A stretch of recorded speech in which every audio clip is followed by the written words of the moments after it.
నమస్కారం అండి. నమస్తే అమ్మా. మేడం, నవరాత్రుల్లో 9 రోజులు పూజ చేసుకుంటారు కదా! కొంతమంది ఈ 9 రోజులు పూజ చేసుకోలేని వారుంటారు. హ్మ్. వారు ఏ రోజు పూజ చేసుకుంటే సరిపోతుంది?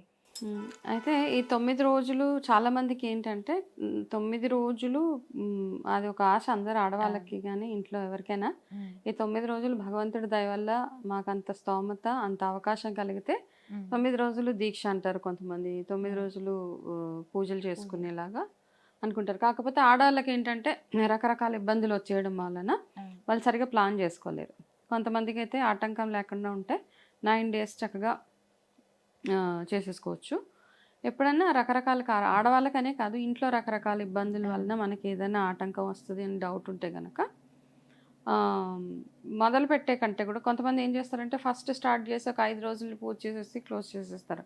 అలా హ్మ్. కూడా ఉన్నారు. కానీ అలాంటియన్నీ చిన్న చిన్న మిస్టేక్స్ అనమాట. మనం చేసే ఓకే. చిన్న చిన్న తప్పులు తెలిసి తెలవక చేసే మిస్టేక్స్.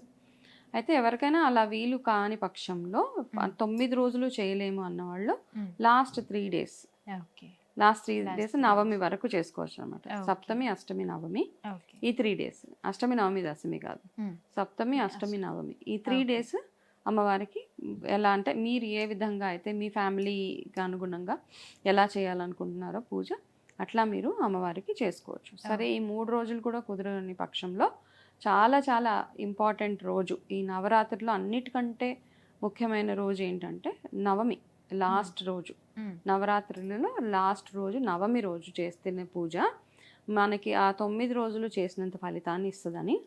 అంటారనమాట. ఓకే. హ్మ్. నవరాత్రిలో పాటించవలసిన నియమాలేంటి అమ్మ? ఆ!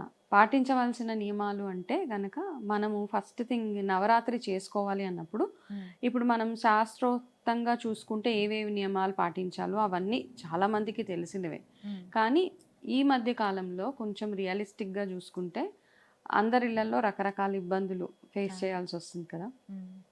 వర్కింగ్ వుమెన్ ఉంటారు. హ్మ్. ఫ్యామిలీ నుంచి సపోర్ట్ రాదు. నిజంగా పూజ ఓకే. చేసుకుందాము అనుకుంటే ఫ్యామిలీ నుంచి సరైన సపోర్ట్. సపోర్ట్ ఉండదు. అవును. ఎందుకంటే ఆడవాళ్ళకి చేసుకోవాలని ఉన్నా హ్మ్. ఇంట్లో ఉన్న మిగతా వాళ్ళు ఆవిడకి కావాల్సిన ఫెసిలిటీస్ అవన్నీ ఇవ్వలేని అలాంటివి కూడా అవును. ఉన్నాయన్నమాట మన అవును. దగ్గర.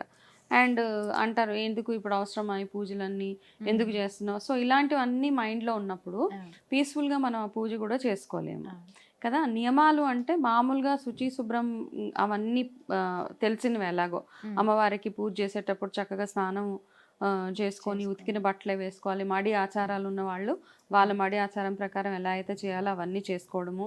దాని తర్వాత అమ్మవారికి ఏ నైవేద్యాన్ని నివేదించినా చక్కగా స్నానం చేసుకొని ఆహ్, మనం వంట చేసే స్టవ్ ఏదైతే ఉంటదో, ఆ హ్మ్. పొయ్యి దగ్గర గూడా ఫస్ట్ కాస్త పసుపు నీళ్ళు జల్లి కొంచెం బొట్టు అది పెట్టి, అమ్మవారికి నైవేద్యం వండుతున్నాం కాబట్టి అంత శుచిగా, శుభ్రంగా అక్కడుండి మనం చేసే అంటే చాలామంది ఏంటంటే మళ్ళీ నిద్రపోయి లేసి పర్లేదులే ఊరికే అలా కాళ్ళు చేతులు కడిగేసుకొని చేసేస్తాం అట్లా కాదు. హ్మ్. అమ్మవారు ఈ 9 రోజులు 9 రోజులు. చేసేటప్పుడు నైవేద్యాలు వండినప్పుడు గానీ, పూజ గదిలోకి వెళ్ళాల్సిన పరిస్థితులు ఏమైనా ఉంటే గనక హ్మ్. ఫస్ట్ స్నానం చేసుకొని వెళ్ళడం ఒకటి. ఓకే. అండ్ మీ ఇంట్లో ఏదైనా పీరియడ్స్ అట్లా ఉన్న ఆడపిల్లలు ఎవరైనా ఉంటారు కదా! హ్మ్. ఎక్కువ మంది అవును. ఆడపిల్లలు ఉన్న ఇంట్లో ఈ అవును. ఇబ్బందులు ఉంటూ ఉంటాయి. వాళ్ళని కాస్త ఆ ప్రెమైసెస్‌కి దూరంగా ఉంచడము.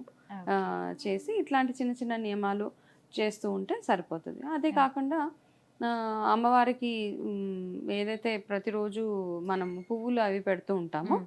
అవి ఎప్పటికప్పుడు తీసేసేలాగా చూసుకోవాలి. ఓకే. మాలిన్యం అంటాం కదా! ఓకే. అమ్మవారికి బరువైంది అత్యంత బరువైంది భరించలేనిది భరించలేం. మాలిన్యం. కాబట్టి ఓకే. అది ఏ రోజుకి ఆ రోజు ఓకే. తీసేస్తూ ఉండాలనమాట. ఓకే. Okay ma'am. నవరాత్రుల గురించి చాలా చక్కగా వివరించారు. ధన్యవాదాలు. నమస్తే.